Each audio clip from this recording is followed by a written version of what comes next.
Bonsoir, messieurs et dames. Je suis très heureux de vous retrouver encore une fois pour ce dimanche. Rendez-vous spécial, journal du dimanche au soir, qui aujourd'hui sera marqué par ces sujets. Burkina Faso, le programme élargi de vaccination célèbre ses 40 ans d'existence. Le 29 avril dernier, à Tengandogo, il a été procédé au lancement de la semaine des festivités. Nous parlerons des défis et des perspectives du programme avec le docteur Emmanuel Seni. Il est le directeur général de la santé publique. Et puis sport, le cyclisme burkinabé, africain dirais-je, orphelin depuis hier de l'un de ses grands acteurs. Francis Ducreux, grand nom de la petite reine, est décédé hier. Nous reviendrons sur sa vie et son engagement pour le vélo avec l'un de ses proches collaborateurs, le Balkui Naba. Et enfin, un autre zoom que nous allons vous proposer dans ce JDS. Cette fois-ci sur le Moringa, nous irons à la rencontre de l'un de ses promoteurs, Philippe Arnaud, et sa maison de Moringa. On y trouve plus de 60 produits dérivés de cette plante. Gros zoom que nous propose donc un reportage à suivre dans ce JDS. C'est le déroulé de ce rendez-vous. Le premier en matière donc de sujet qui sera donc débattu et tout à l'heure, c'est dans la rubrique santé.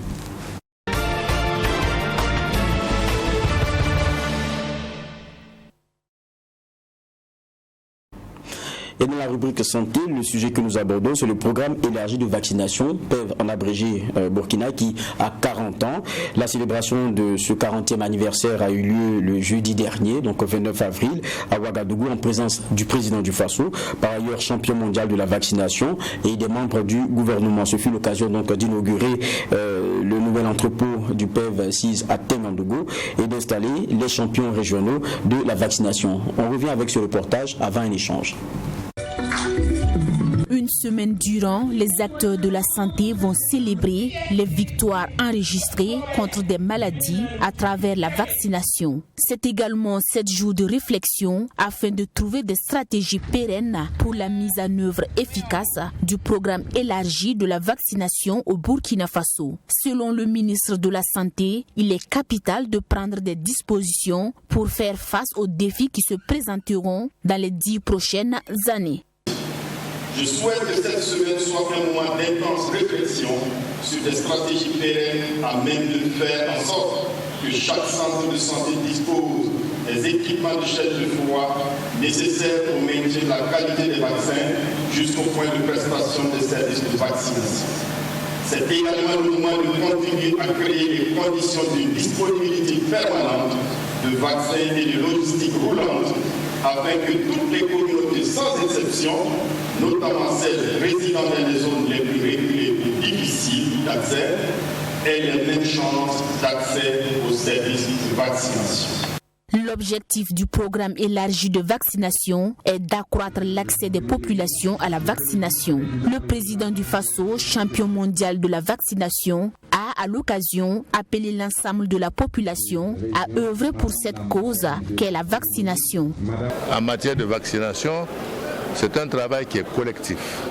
C'est un travail de sensibilisation où tous les acteurs, que ce soit les coutumiers, les autorités coutumières, que ce soit les religieuses, que ce soit les organisations de la société civile, tout le monde doit converger à inciter à ce que nos enfants soient vaccinés parce que c'est ça l'avenir de nos populations. Ce 40e anniversaire du programme élargi de vaccination est placé sous le thème « Vaccination au Burkina Faso, 40 ans d'histoire, 40 ans de succès et de défis ». Quelle perspective pour la prochaine décennie? Cette cérémonie de lancement de la semaine de célébration a servi de cadre pour les autorités de procéder à l'inauguration d'un nouvel entrepôt de vaccins. Un élément qu'on a suivi donc avec beaucoup d'intérêt, qui marquait le lancement de cette festivité, 40 ans quand même, qui plus est pour ce PEV, programme élargi de vaccination. Nous l'annoncions en titre, nous sommes avec le docteur Emmanuel Seni, qui est le directeur général de la santé publique. Bonsoir et merci d'être avec nous. Bonsoir, merci monsieur. Voilà, on est bien heureux de vous recevoir puisque le sujet il est très important lorsqu'on parle de vaccination. Et un programme qui a 40 ans, ce PEV. Quelles sont d'ailleurs les missions, les objectifs et l'organisation justement de ce programme? Merci monsieur, et permettez-moi d'abord de vous remercier pour l'occasion que vous nous offrez de parler de vaccination, disons qui est une activité forte au niveau du programme élargi de vaccination et qui est une intervention assez importante du ministère de la Santé qui a fourni un certain nombre de résultats. Mais permettez également que je rappelle un peu le principe de la vaccination. Allons-y. La vaccination, il s'agit d'administration d'une substance donc qu'on appelle vaccin qui va aller dans l'organisme, induire une immunité protective de longue durée contre un agent pathogène et qui va permettre à l'organisme de protéger cet organisme-là contre l'agent pathogène. Voici un peu résumé en quelques mots le principe de la vaccination. Maintenant, revenant à notre cas, le programme élargi de vaccination, il faut dire que en dehors du Burkina sur le plan international, l'acte de naissance de la vaccination remonte dans les années 1796 par Jenner avec la variole. Et c'était un constat où il a constaté que les vaches qui avaient de croûtes de variole par la suite ne faisaient pas la vaccination et il les a déposées sur les autres vaches, ce qui a permis de les protéger. Et ensuite, dans les années 1885, par là, Pasteur est venu avec la rage et à partir des années 1920, il y a eu le développement de toute une batterie donc, de vaccins au niveau donc, des humains, ce qui a permis, en tout cas à notre avis, de faire reculer un certain nombre de maladies. C'est dans ce sens que l'OMS, lors de la célébration de la Journée mondiale de la santé, a consacré le thème de la vaccination pour célébrer cette journée.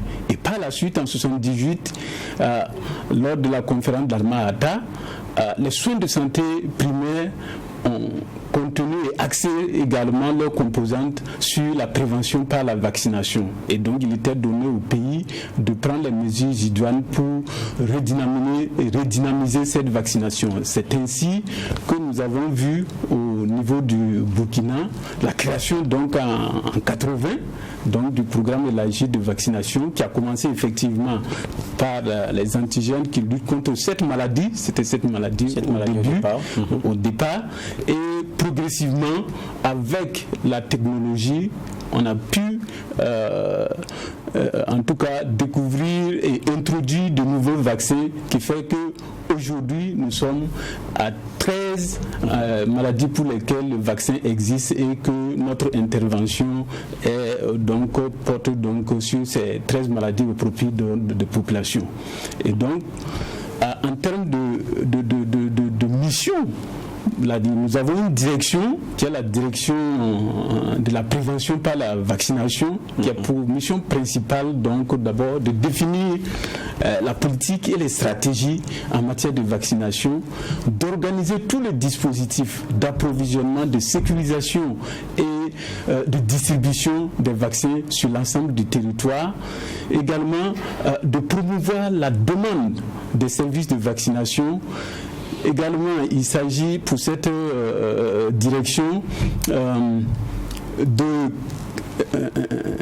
créer donc les conditions nécessaires pour que les enfants puissent bénéficier de cette vaccination. Donc c'est administrer à l'ensemble des populations cibles des vaccins de qualité et il s'agit également d'assurer la surveillance épidémiologique des maladies évitables par la vaccination et enfin de participer un peu à tout ce qu'il y a comme activité de recherche.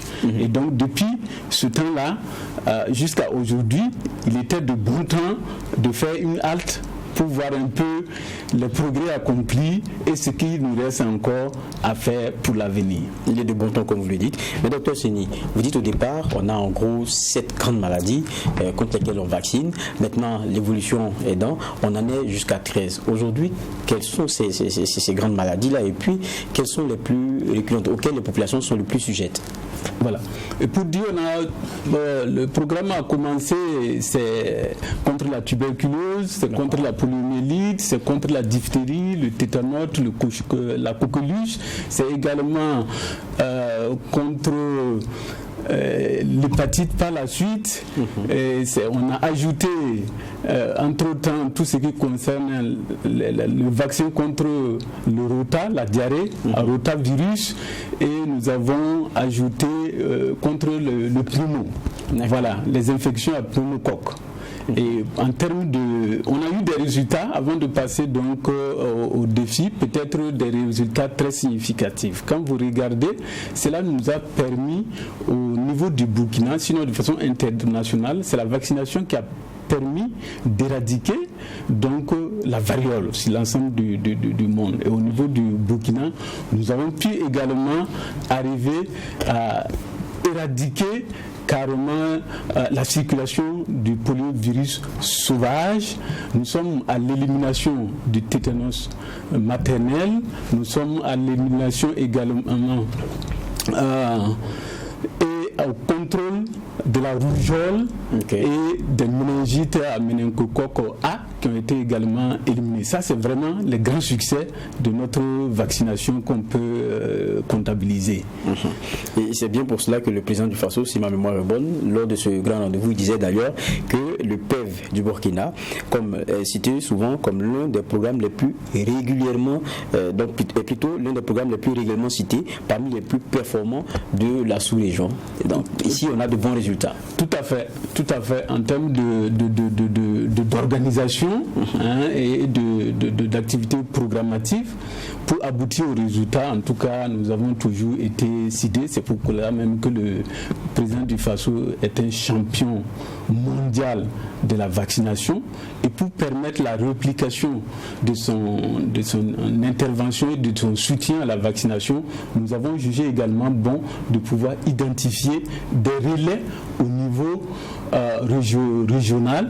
Et c'est ainsi que nous avons pu également identifier 13 champions régionaux pour la vaccination. Ce sont des personnalités qui sont détenteurs d'un certain enjeu dans leur communauté et qui peuvent apporter un accompagnement significatif aux activités de vaccination sur l'espace régional où ils sont. Dans le jargon nouveau, on parlera d'influenceurs parce que vous avez pris dans le monde religieux, vous avez pris dans le monde de la chefferie coutumière et même celui politique aussi, on dira comme ça, ceux qui ont de l'influence dans la société. C'est ça. Et j'ai une autre question parce que là aussi il y a eu l'inauguration quand même d'un entrepôt. 5 milliards, c'est ce que ça a coûté, c'était attendu. C'est un soulagement. C'était attendu, comme on le dit. L'organisation de notre programme fait que, en ce qui concerne la logistique chaîne du froid, nous avons au niveau central, jusqu'à présent, avant l'inauguration de l'entrepôt, 10 chambres froides au niveau central. Chaque région a une chambre froide, mais quand on descend au niveau donc des districts sanitaires, on rentre maintenant dans les réfrigérateurs, les congélateurs, et au niveau périphérique, au niveau des points de prestation donc des services de vaccination, là, ils n'ont que des réfrigérateurs. Et donc, pour augmenter la capacité de stockage, pour avoir des vaccins de qualité, il était bon que nous ayons un entrepôt central digne de ce nom qui va nous permettre une meilleure conservation des vaccins. C'est ainsi que donc, par le soutien de Gavi et de l'UNICEF, nous avons bénéficié de cet entrepôt où il y a principalement 2 entrepôts distincts. Nous avons un entrepôt humide de 1600 mètres carrés et un entrepôt sec de 1800 mètres carrés. Humide, ça veut dire c'est là où il y aura les chambres froides. Les chambres froides, pour permettre donc de conserver les vaccins dans de bonnes températures. Il n'y a pas que ce qui marche, il y a aussi la réalité qu'il y a des problèmes par moment, pas forcément de votre fait, mais du fait du contexte quelquefois qui est évolutif. Il y a la crise sécuritaire et qui est arrivée, et cela fait qu'il y a beaucoup d'enfants aujourd'hui qui sont privés de la possibilité d'être vaccinés. Quel est le type de solution qui soit possible ? Merci pour cette question pertinente. Effectivement, nous avons constaté dans les zones à sécurité précaire, nous avons des formations sanitaires qui sont fermées.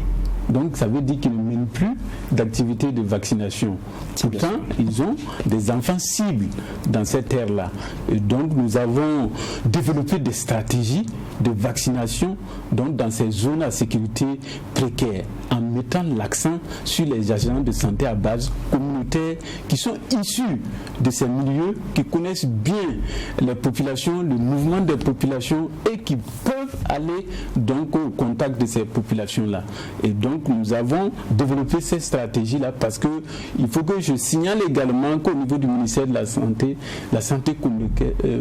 communautaire a été adoptée comme un socle, en tout cas sur lequel il faut bâtir un certain nombre de stratégies. Donc la vaccination en passant par les agents de santé à base communautaire, en leur offrant en tout cas les vaccins dans des porte-vaccins de longue durée où ils peuvent aller au contact des populations, même s'ils ne sont pas chez eux. Même, on a des gens où les conditions sont difficiles, qui restent dans la brousse, ils rentrent le soir. Ce n'est que les agents de santé communautaire qui peuvent connaître ces situations et retrouver les enfants où ils sont.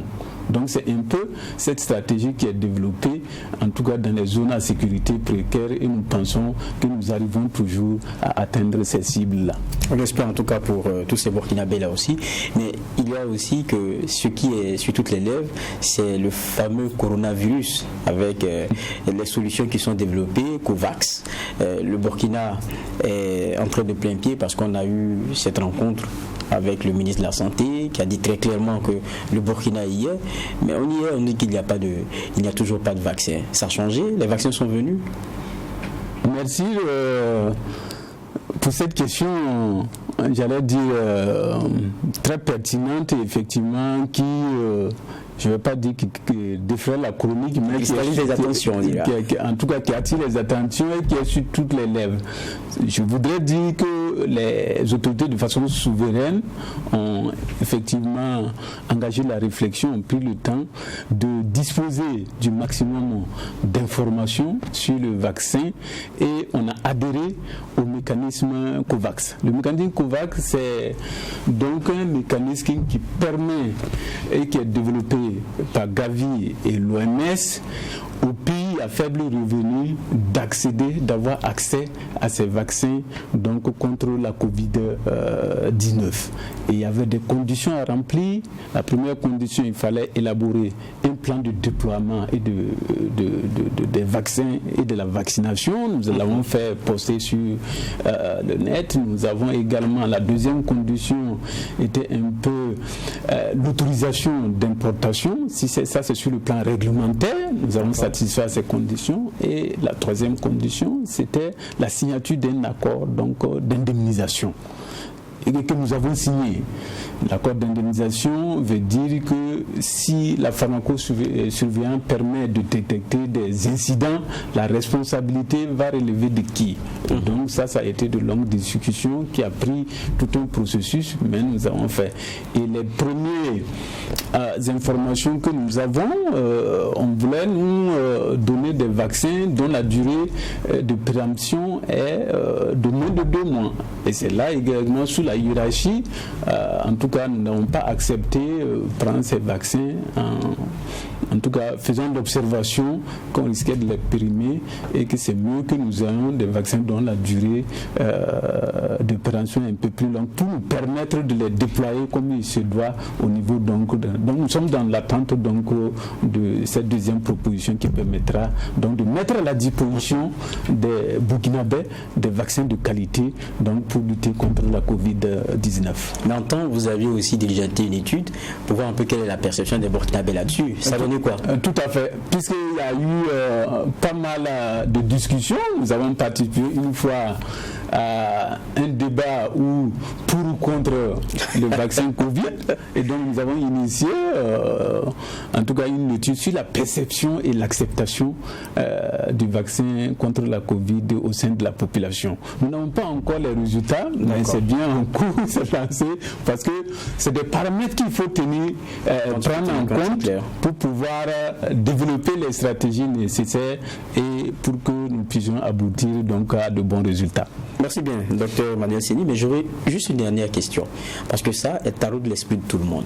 Vous savez, lorsqu'on parle de vaccin, il y en a beaucoup qui disent « Ah, mais écoutez, aujourd'hui c'est le moyen pour rendre les Africains moins féconds, ils font tellement d'enfants, on ne leur dit plus, mais on vient, on les vaccine, on les pique juste, et puis après, c'est fait. » Ça, vous l'entendez aussi souvent? Bien sûr, ça nous revient. Ça nous revient. Bon, ça, disons, sur ce plan, je peux dire qu'il y a des niveaux d'information. D'accord. Il y a un premier niveau où c'est vraiment de l'information scientifique. D'accord. Basée sur des évidences qui donnent donc les preuves, etc., de la bonne qualité de ce que nous utilisons.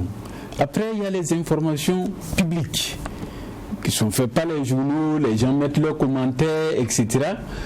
Et quand on dépasse là-bas, on va maintenant sur des informations beaucoup plus, j'allais dire un peu légères sur les réseaux sociaux, où les gens font un peu de la sensation aussi. Mais que la peau dure quand même. Voilà. Donc nous prenons tout ça en compte et cherchons les moyens également. Ces derniers temps, nous avons fait beaucoup de communication avec monsieur le ministre de la Santé. Nous avons rencontré les religieux, nous avons rencontré les journalistes, les blogueurs, et ça se poursuit pour faire cette communication-là que nous pensons qu'ils sont en tout cas des détenteurs également d'enjeux pour qu'ils donnent l'information juste à la population pour que les gens puissent être informés.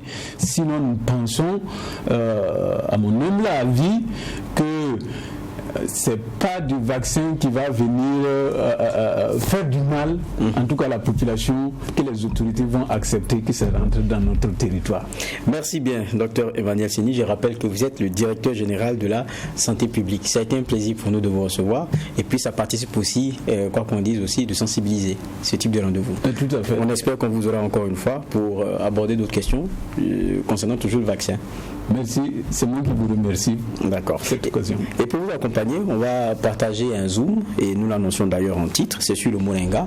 Nous irons à la rencontre de l'un de ses promoteurs, il s'agit de Philippe Arnold, il est d'origine française, il vit à Ouagadougou et il a une maison, dite la maison du Moringa. On trouve, il faut dire, près de 60 produits dérivés de cette plante. Le Moringa, il est présent un peu partout dans le monde entier, en Afrique donc sur le continent, en Asie et en Amérique du Sud. Et c'est Abdul Rahim Tapsoba et Marie Ango qui nous permettent d'avoir ce reportage.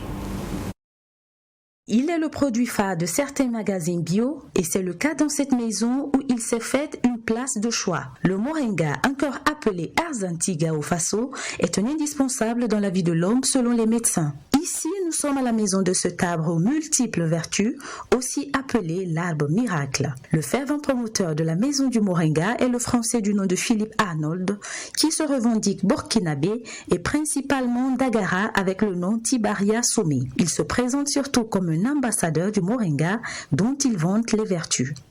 Alors l'idée c'était de donner une maison à ce moringa parce qu'il le mérite et de montrer que c'est sous diverses formes qu'on peut en profiter. C'est-à-dire les produits à manger, les produits en complément alimentaire, les produits cosmétiques, les produits de confort. Et voilà, donc c'est cette variété qui fait qu'aujourd'hui on a une telle gamme, je pense pouvoir dire qu'elle est unique au monde et avec des produits aussi uniques et inédits. La plante la plus importante de l'histoire de l'humanité, selon Tibaria Soumi et ses associés, qui utilisent ses vertus curatives et nutritionnelles pour renforcer le bien-être intérieur comme extérieur. Dans cette salle se pratique le massage avec des produits essentiellement à base du moringa. Un salon d'esthétique et de massage dénommé Maria Center. Le moringa, c'est la plante qui est l'ami de Dieu, l'ami de l'homme, je veux dire, de l'homme. Parce que les bienfaits du moringa large, quoi. Bien pour la peau et bien pour l'organisme. Nous utilisons le moringa pour les soins corporels en tant que gommage du corps. Voilà, aussi pour les soins du visage. Et aussi on utilise l'huile pour le massage qui fait vraiment du bien à la peau. Voilà. La maison du moringa comprend également un cabinet de consultation médicale en naturopathie. Des conseils en alimentation, en hygiène de vie avec Madame Constance Tientre-Bergo, une des associées de Tibaria Sommet et de la Maison du Moringa. Selon elle, le moringa est efficace dans la prévention. Le moringa a d'innombrables vertus, mais ici dans le cabinet, je l'utilise surtout pour mes patients qui souffrent de diabète et d'hypertension artérielle. C'est essentiellement cela. Pour ceux qui sont déjà malades et pour ceux qui ne sont pas malades, c'est pour justement les empêcher d'être malades à cause des nombreux nutriments que le moringa a. Ça a énormément de vertus. Le moringa, un vrai couteau suisse thérapeutique dont tout peut être consommé. Des feuilles aux racines en passant par les tiges, le moringa renforce le système immunitaire du corps. Par conséquent, il est efficace dans le traitement contre le Covid-19, soutient Tibaria Sommet. Le premier auxiliaire pour lutter contre ce genre d'infection, c'est l'immunité.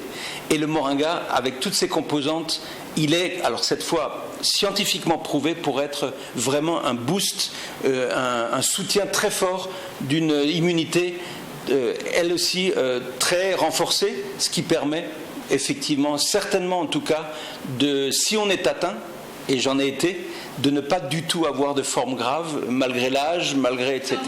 À la Maison du Moringa, il y a plus de 60 produits dérivés de cette plante. Le produit qui rend fier Tibaria Sommet est ce jus de moringa. Le moringa est connu en Inde il y a des milliers d'années et importé en Afrique il y a moins d'un siècle.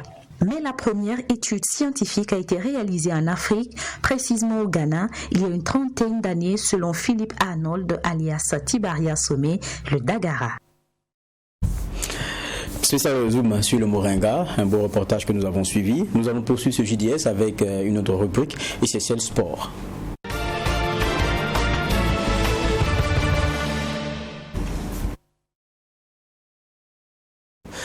Nous le disions en titre, cette page noire, le cyclisme burkinabé, on dira africain en général, qui a perdu l'un de ses dignes fils, on dira comme ça, Francis Ducreux, un grand nom de la petite reine qui est décédé hier, français d'origine, mais il aura marqué le continent parce qu'il aura initié plusieurs compétitions de cyclisme. Nous revenons ici sur sa vie avec ce reportage avant de revenir sur le plateau pour un échange.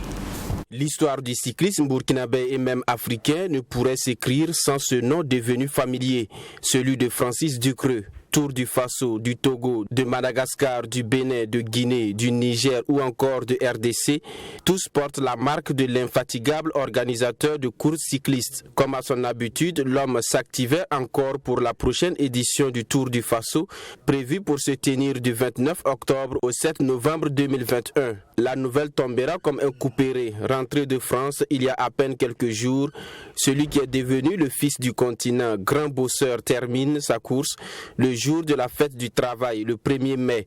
Il avait 76 ans. Ancien coureur cycliste professionnel de 1968 à 1973, Francis Ducreux a participé au Tour de France. Plus tard, dans les années 70, il est en charge du Tour de Corse. Arrivé en 1980 sur le continent, il travaillera à l'organisation de compétitions de cyclisme dans une dizaine de pays. Francis Ducreux restera intimement lié au Tour du Faso dans la mémoire collective burkinabé. Celui qui en était le régisseur en a fait un rendez-vous international de référence qui résiste à tout, même à l'inconfort de la menace sécuritaire. Le cyclisme africain vient de perdre l'un de ses grands acteurs. On ne le dira pas assez, c'est vraiment une grande perte et puis la nouvelle elle est tombée, elle est triste, elle est tombée comme ça hier, surpris tout le monde. L'homme qui ne s'est pas réveillé de sa sieste et qui part un jour de travail, un grand bosseur, comme on le disait tout à l'heure dans cet élément que nous proposait Abdoulrahim Niénié. Et sur ce plateau, comme on l'a annoncé en titre, l'un de ses proches collaborateurs, en la personne du Balkui Naba. Bonsoir Naba et merci d'être avec nous. Bonsoir. Et on a aussi celui avec qui j'anime cette page sport, Claude Lomba, journaliste sportif. Bonsoir. Bonsoir Geoffroy. Bon, je vais, puisqu'on a déjà les pieds dans le plat pour ce qui est de ce sujet-là, Naba, vous avez vraiment connu l'homme. Racontez-nous déjà comment vous vous rencontrez. Bon, écoutez, il a débarqué dans les années 85. Il a demandé à rencontrer le président de la fédération voltaïque à l'époque. Et ce n'était personne d'autre que mon oncle, Georges Tapsoba. Alors on l'a conduit chez mon oncle et après son entretien, mon oncle m'a demandé de le déposer à son hôtel. Donc, rentré dans la voiture, il m'a dit, est-ce que je peux rester avec toi à la maison? Je préfère rester en famille que d'aller à l'hôtel. Et depuis 85, on ne s'est jamais quitté. Donc, il a habité chez moi. On a organisé le premier tour du Burkina en 86 qui n'a pas marché. Et c'est là que dans mon salon, on a réécrit le Tour du Faso, où on a créé le premier Tour du Faso en 87. Et à l'époque, les arrivées se faisaient en août pour coïncider avec le 4 août. Voilà, donc c'est après 87 parce que les pluies nous fatiguaient beaucoup. Et à l'époque, c'était des banderoles, c'était pas des panneaux publicitaires comme maintenant. À chaque pluie, il faut laver les banderoles, recommencer, ça nous fatiguait beaucoup. Et c'est après 87 qu'on a avancé l'arrivée en octobre. Et il ne vous voit pas Paris atypique dès le départ? Quelqu'un qui arrive qui dit bon, je préfère rester chez vous par l'hôtel? Non, il dit qu'il veut rester en famille. Et j'ai dit bon, moi j'ai une maison modeste, si tu peux dormir au salon avec un matelas. Et il est resté 10 ans. Sur le matelas au salon? Non, pas sur ma d'accord. Après, j'ai construit une villa à la Padoie, il avait sa chambre, mais ça a commencé comme ça, c'est le début. Et j'avais une Yamaha Dame à l'époque. Tous les matins, je le prends sur ma Yamaha, je vais le présenter à tel ministre, je vais le présenter à tel sponsor. Et c'est comme ça que voilà, j'ai appris à démarcher les sponsors aussi avec lui. Et on ne s'est jamais quitté. Avec lui également, l'ambiance autour du le Tour du Faso qui reste quand même une marque, les nocturnes du Tour. Voilà, je pense également que c'est vous qui avez ensemble vous avez concocté cela. Effectivement, parce qu'au début on n'avait pas des animations la nuit et on a trouvé l'idée de voir des sponsors pour donner un peu plus, pour signer des contrats avec des artistes et puis faire des animations la nuit. Et c'est comme ça que je m'occupais de l'animation publicité jusqu'à l'année passée. Alors, on sent également que c'est quelqu'un qui aimait les paris fous. On a vu ce tour de l'impossible qu'il organise, voilà, et où les gens, c'est la nuit, toute la nuit on roule, avec, voilà. Puisque si on ne donne pas le départ la nuit, avec la chaleur, on ne peut pas tenir 10 à 15 heures sur le vélo avec la chaleur. C'est pourquoi on donne le départ la nuit à minuit et l'arrivée le lendemain vers midi. Mais je dis, quand il fait ça lui vient d'où cette inspiration? Voilà, ça c'est du cru, c'est lui comme ça. Mais justement, moi je veux comprendre, dans le départ vous dites en 85 il arrive et tout, vous dites un peu pourquoi il vient, parce que je pense que même avec sa carrière sportive, il fait le Tour de France, et puis après quand même il est dans l'organisation, je pense que c'est le Tour de Corse, et puis après il décide de venir déposer ses valises en Afrique. Il vous dit pas pourquoi? Non, il nous a expliqué, quand il est venu c'était pas pour le Tour du Faso ou pour le Tour du Burkina. Il est venu négocier la course France-Afrique. Ça veut dire qu'il arrive avec 5 ou 6 coureurs français et la fédération burkinabé aussi sort les coureurs burkinabés. Ils font de l'exhibition autour de l'hôtel Indépendance. Il a fait ça sur 3 ou 4 ans et c'est après qu'on a créé le Tour du Burkina. Et on sait la question de l'organisation de ces tours, de ces compétitions sportives, il faut de l'argent. Il faut taper aux portes et ce n'est jamais facile. Du coup, c'est pas quelqu'un qui baisse les mains facilement. Non, et vraiment, et puis il a le verbe pour convaincre les sponsors. À un moment donné, il y avait une jalousie, pourquoi c'est lui, il faut chercher un Burkinabé qui va le remplacer. Et en réunion, on a essayé, j'ai dit bon, du coup, il faut t'abstenir, on va lancer Daniel Koulibaly. Mais Daniel Koulibaly a fait 3 mois, il n'a pas signé un seul contrat. Et les mêmes qui ont refusé de participer au tour là, du coup, il est reparti là-bas, il a eu près de 60 millions. Donc chacun a son travail. Voilà, donc c'est un régisseur hors pair et il a des arguments pour convaincre. Voilà. Alors vous avez parlé de jalousie, je veux comprendre un peu, c'est vrai qu'à l'époque on avait parlé quand Amaury Sport est venu, les gens avaient parlé, est-ce qu'on n'allait pas mettre Ducreux de côté avec... Amaury Sport est arrivé, se sont adossés à Ducreux. Ducreux n'a jamais bougé. Il n'y avait pas de rivalité. Non, c'est lui qui démarchait les sponsors. Amaury Sport est arrivé avec le Crédit Lyonnais seulement. Voilà, le reste là c'est les sponsors habituels que Ducreux signait avec. Mais d'où est venue cette rumeur pour dire qu'il y avait cette rivalité dans les maîtres du Creux et tout ça? Non, c'est, comment il s'appelle, le ministre René Émile Kabouré qui a signé ce contrat de partenariat avec Amaury Sport pour améliorer la condition de vie des cyclistes. Et durant 5 ans, à l'arrivée de Jean-Pierre Palme a vu que Il n'y a jamais eu de rapport. Il n'y a jamais eu d'amélioration de conditions de vie des cyclistes. Donc pourquoi continuer avec Amaury Sport? On va revenir avec Ducreux et puis c'est comme ça qu'on a annulé le contrat avec Amaury Sport et Ducreux et moi on a continué. Voilà. Donc c'était pas fait exprès pour faire la part de la Ducreux. Non. René Emile a voulu apporter un plus qui n'a rien donné. Puisque nous, on fait des rapports annuels après le Tour du Faso, mais Amaury Sport n'a jamais déposé un bilan après le Tour.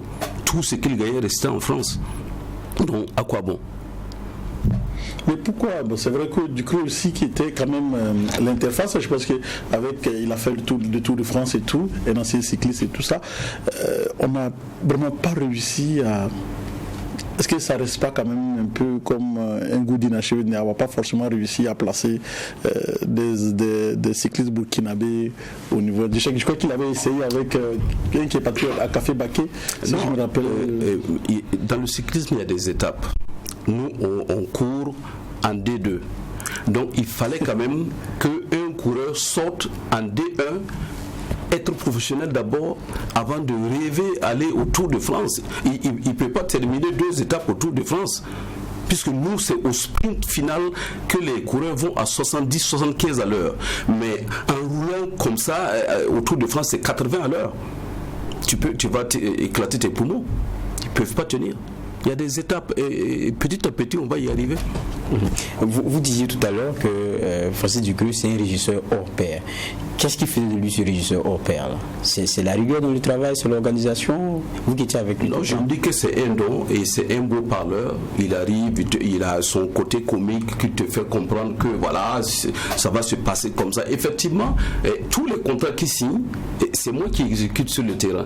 D'accord. Donc je lis tout ce qu'il a signé et aucun sponsor ne s'est jamais plaint à moi. Il était facile au travail? Parce que quand vous travaillez souvent avec quelqu'un qui est rigoureux, c'est souvent des prises de bec. Effectivement, mais moi, il y a tout le temps de la bagarre à l'arrivée du Tour, mais moi je lui dis, c'est moi le responsable de la ligne d'arrivée. Et s'il y a quelque chose, tu m'appelles, parce que s'il va directement sur les barriéristes, chaque fois je sépare la bagarre. Une anecdote? Si. Donne-nous une anecdote. Une anecdote, on est arrivé à Bobo. D'accord. Et à 15 minutes de l'arrivée des officiels, il s'est rendu compte que la banderole d'arrivée a été mise à l'envers. Mais il a serré l'école des mutins, comme on les appelle. C'est moi qui suis venu lui dire non, tu as vu ça, dis-moi, on va corriger, mais il ne faut pas aller serrer l'école. Et puis à ton âge, tu n'as pas à serrer l'école des enfants comme ça. Donc on a réglé ça vite fait et puis bon. C'était aussi un communicant hors pair, parce que vraiment quand tu voyais avec les hommes de médias, il arrivait franchement à faire passer le message exact. Bon, il laisse un grand vide. Alors c'est hier que j'ai appris la nouvelle étant à Tita pour le festival des masques. Donc j'ai écouté mon séjour pour venir gérer cette situation. Alors il y a 3 mois, il m'a appelé de venir, on va suivre un match de France. Alors après le match, en me raccompagnant, il me dit, est-ce que tu te rappelles de ce que je t'ai dit? J'ai dit quoi encore? Si ça se passe, chez vous les mots aussi c'est un sujet tabou, mais chez nous les Européens non. Si je meurs, Issa, je veux que tu m'enterres ici. Vous l'avez dit? Si. Il m'a dit, dans sa cour à la Padoua. J'ai dit, mais qui est au courant en plus de moi? Il dit qu'il y a sa femme Aïda et sa fille Cindy en France est au courant. J'ai dit, bon, qu'il en soit ainsi. Donc il sera enterré ici? Alors, j'appelle Cindy de Titan en rentrant. Et elle pleurait, oui, ça, j'ai perdu papa, je prends mon premier vol.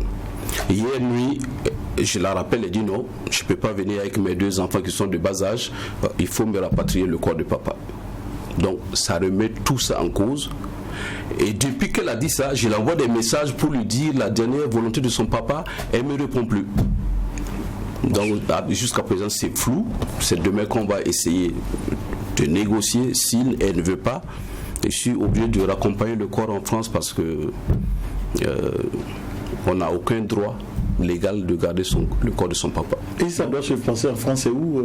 Bon, Francis a sa maison à Biot, dans la banlieue de Nice. Ça va se passer sûrement à Nice. Ouais. Moi, quand j'écrivais plus ou moins on travaillait un peu sur le reportage juste avant qu'on avait proposé.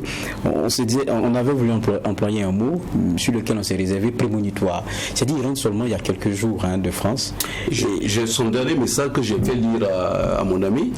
Il m'a écrit qu'il rentre le 29 et qu'on se voit le 30. Le 30, moi je préparais mon voyage sur Tita, on ne s'est pas vu. Arrivé à Tita, on m'a dit qu'il est mort dans son sommeil. Il avait rendez-vous à 11h avec la fédération. À 11h, on l'appelle, il ne répond pas. On va taper à sa porte, il ne répond pas. On casse la porte, on trouve qu'il est mort. Ça s'est passé comme ça. Dans sa sieste. On comprend que c'est dommage et c'est dur. Si. On n'a pas pu se voir. Non. On peut retenir de l'homme quand même qu'il était un amoureux fou du cyclisme. Je pense qu'il, comme les paris, il y a le tour de Madagascar, le tour de Togo, le tour, en tout cas, il a Comment est-ce qu'un seul homme arrive à gérer tout ça? Je vais vous expliquer ce qui se passe pour dire qui est l'homme. On finit le tour du Faso dimanche aujourd'hui. On n'a même pas fini de régler les problèmes. Le lendemain, lundi, Francis prend son vol pour organiser le tour de Madagascar et il me laisse tous les dossiers. Voilà, débrouillez-vous. Voilà qui est Francis. Voilà. Et il faut, moi, pour gérer ça. Autrement, c'est catastrophique. Ouais. Voilà. On sent que vous êtes affecté, vous êtes affligé par cette... Très affecté parce que je perds un ami, je perds un frère, je perds un collaborateur. Voilà. Je crois qu'on l'a même surnommé Francis Ducreux-Ouedraogo. Si, ouais, bof. Ça, c'est très dur. Ouais. Je ne sais pas comment on va rattraper le tour de cette année, puisqu'il avait signé beaucoup de contrats très avancés. Bon. Voilà.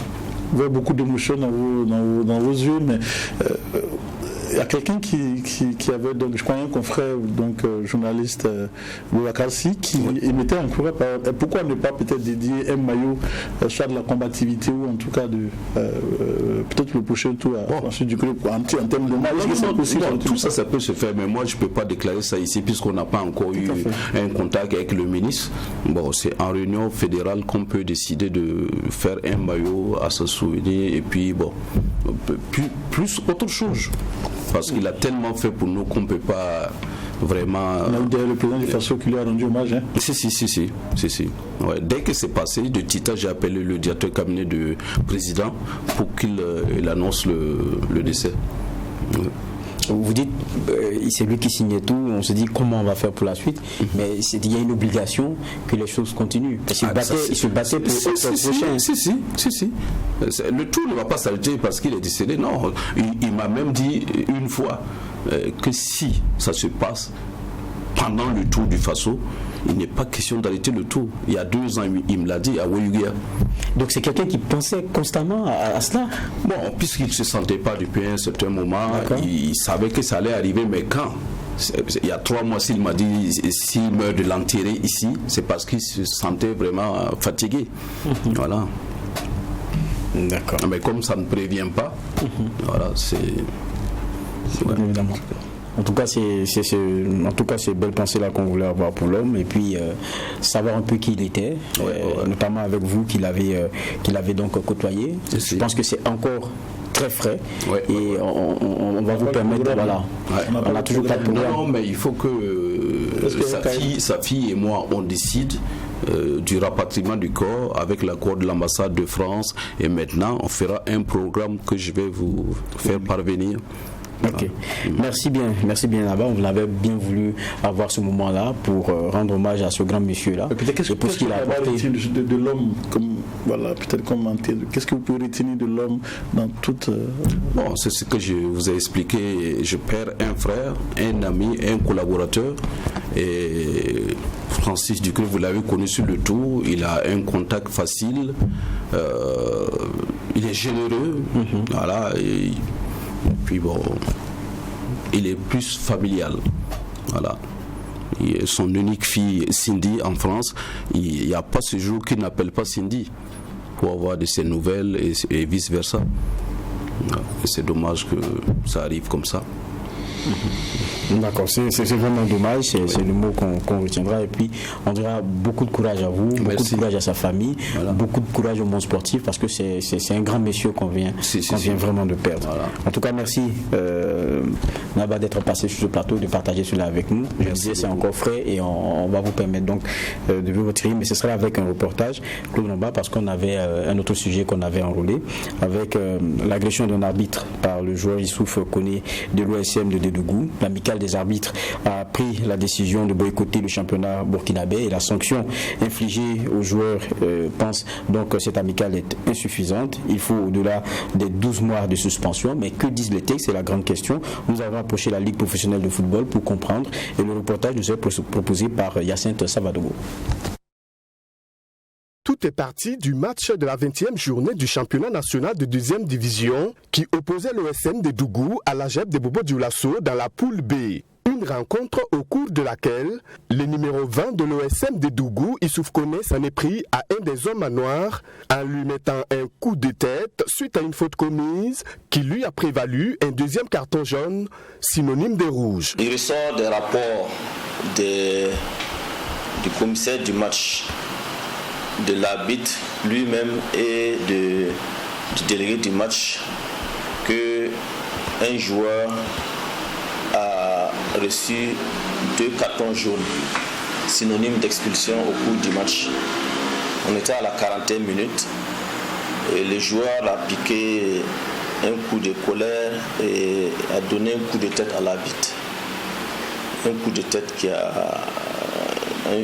tête violent qui a en tout cas eu un impact sur la santé de l'arbitre.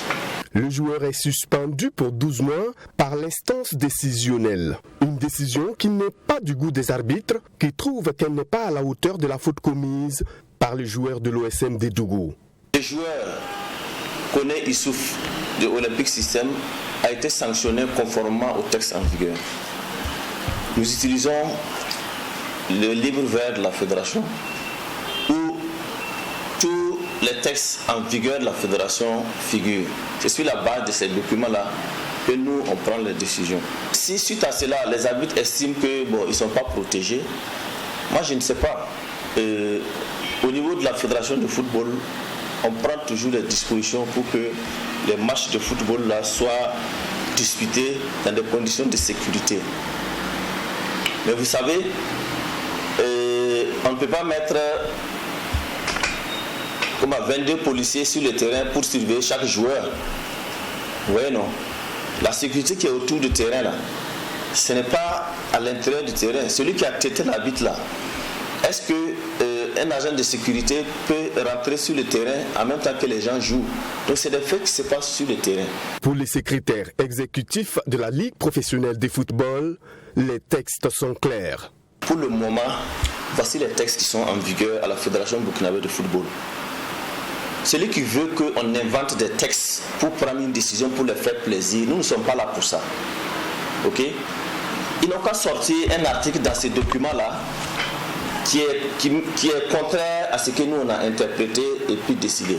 S'ils arrivent à nous montrer un article, tel article dit ça, on va examiner. Est-ce qu'on doit prendre la décision parce qu'eux ils veulent, on va prendre une décision qui n'existe pas dans un texte? Est-ce que comme ça on peut gérer le football? On ne prend pas les décisions pour satisfaire quelqu'un. Toujours selon lui, l'amicale des arbitres du Faso AMAF se sont appuyés sur les textes de 2013 qui ne sont plus d'actualité. Il semble qu'ils ont sorti un règlement de 2013 pour dire que ce qu'on applique en 2021 là n'est pas normal. Est-ce qu'on peut se baser sur un document qui n'existe pas ou bien qui est vraiment, comment dirais-je, qui a été abrogé pour pouvoir revendiquer quelque chose, même s'ils avaient le droit? Est-ce qu'on peut se baser sur un document de 2013 pour discuter un règlement qui a été adopté en 2018 et qui est applicable en 2021? Abdul Karim Ouedraogo s'est dit d'ailleurs surpris du comportement de l'amicale des arbitres. Moi, je n'ai jamais vu un arbitre de football qui discute les décisions d'une instance organisatrice. C'est la première fois que je vois un arbitre qui pense que la décision qui a été prise n'est pas bonne. Ce n'est pas du ressort de l'arbitre. Ça n'a jamais existé nulle part. Que ce soit au niveau de la CAF ou de la FIFA, les associations membres, les équipes peuvent faire des recours par rapport aux décisions qui ont été prises. L'arbitre n'a aucune autorité pour faire un commentaire même par rapport à la décision qui a été prise. Ici, on veut remettre en cause des décisions qui ont été prises par l'instance organisatrice. C'est sur quelle base? Moi, je n'ai jamais vu ça. Et pour trouver une issue favorable à cette situation, la Fédération burkinabé de football est en conclave avec la MAF. Et aux dernières nouvelles, la commission d'appel a suspendu la reprogrammation de ce match au SM de Dougou à Jeb, qui était prévu pour se jouer le 4 mai prochain. On parle toujours sport. Claude Romba, c'est l'actualité de notre football avec les menaces donc des arbitres après ce qui s'est passé, une agression. Et on a la lecture des textes qui s'opposent à peut-être, on va dire comme ça, un sentiment de vide ou de laisser aller ou de laisser pour compte de la part des arbitres. Premier commentaire sur ce qu'on vient d'entendre. Non, c'est dommage qu'on en arrive là et que les arbitres décident de boycotter le championnat. Mais bon, on a eu déjà les éléments de réponse avec ce week-end de boycott. Je peux dire que le mouvement a été diversement suivi, partiellement suivi, parce qu'on a vu, il y a eu des matchs qui se sont joués, il y a eu aussi certains matchs qui n'ont pas eu lieu parce qu'il n'y avait pas d'arbitre.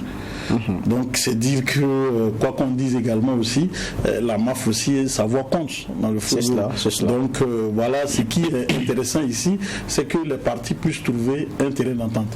Mais tout cela doit se faire dans le respect des textes. Parce que si, comme le secrétaire exécutif de la Ligue de football, qu'on a écouté tout à l'heure, s'appuie sur les textes de la fédération, les textes qui ont été adoptés depuis 2018 par rapport à ce livre vert, je crois que c'est ça qui fait qui est la boussole. Et que rien ne peut se faire en dehors de cela. Toute chose qui peut se faire, il peut y avoir des discussions et tout, peut-être prévoir une relecture des textes pour permettre donc de protéger davantage les arbitres. C'est ce qu'ils demandent en filigrane. Mais demander à ce qu'on sanctionne le club, là c'est compliqué. Parce qu'aucun texte ne prévoit cela. L'article 86 donc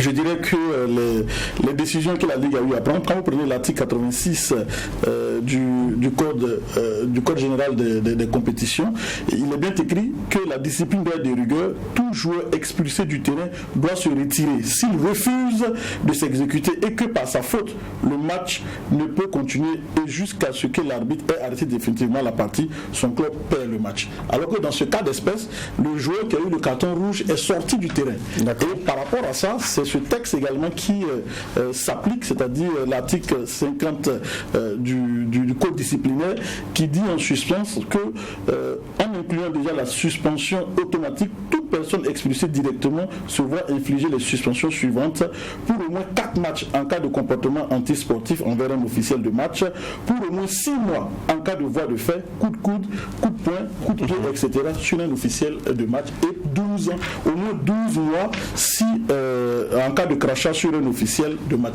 Voilà un peu ce que prévoit. Donc ça ne prévoit en aucun cas qu'on puisse donc sanctionner le club.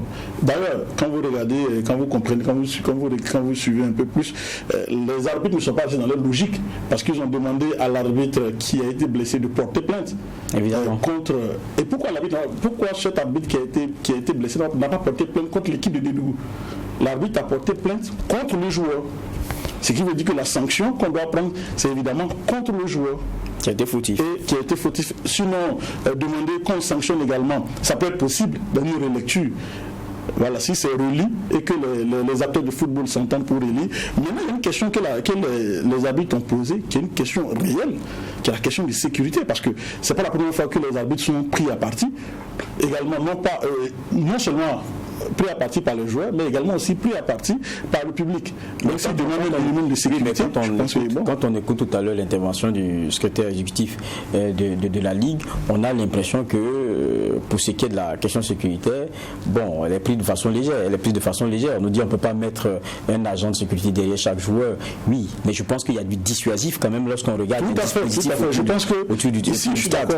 C'est dire que quand vous prenez le règlement des D1, on vous dit la sécurité, le coût qu'on affecte à la sécurité n'est pas pareil que le coût qu'on affecte à la sécurité en D2. Or, la valeur de la sécurité ne doit pas s'apprécier en fonction donc, des divisions. Qu'on soit en D2 ou qu'on soit en D1, la sécurité reste la sécurité. Il fallait donc travailler à harmoniser pour qu'on ait la présence des policiers et des gendarmes partout et non des vigiles. Parce qu'en D2, quand on regarde, c'est les vigiles qui sont présents. Souvent, c'est 4, c'est 2 vigiles. Et je pense que là, les arbitres aussi ont quelque peu raison parce qu'il faut assurer la sécurité. Je pense que le débat devrait se mener à ce niveau-là pour renforcer la sécurité, surtout au niveau des D2 où il y a beaucoup de problèmes, que de vouloir dire que tant qu'on ne sanctionne pas l'équipe, écoutez, on va boycotter parce que sur quelle base? On apprend qu'il y a eu un appel qui a été fait et que la commission d'appel doit se réunir pour statuer dans le fond sur le dossier et que l'appel aurait été donc interjecté par l'arbitre. On se demande d'accord, comment se fait-il qu'un arbitre peut interjecter appel?